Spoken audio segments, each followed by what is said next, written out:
দাওয়া.tv দুনিয়া ও আখিরাতের কল্যাণে।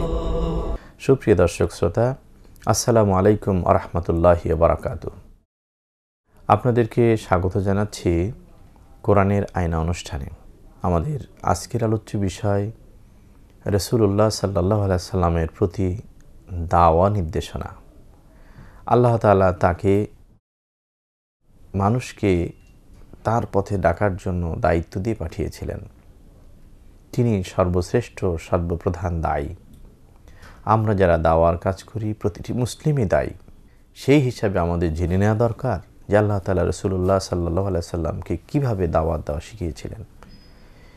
সেই বিষয়টিকে সামনে রেখেই মূলত আমাদের এই আলোচনার অবতারণা।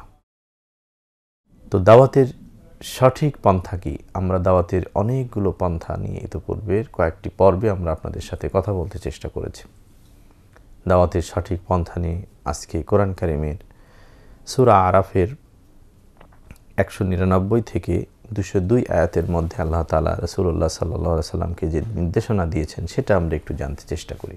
তিনি রাসূলুল্লাহ সাল্লাল্লাহু আলাইহি সাল্লামকে নির্দেশ করছেন যে খুযিল আফওয়া ওয়া উমুর বিল উরফ ওয়া আরিদ আনিল জাহিলিন, যে রাসূল কমলতা ও ক্ষমার আচরণ করুন এবং ভালো কাজের প্রেরণা দিতে থাকুন এবং জাহেলদের সাথে ঝগড়া বিবাদ থেকে আপনি দূরে থাকেন, জাহেলদের সাথে ঝগড়া বিবাদে লিপ্ত হইয়েন না।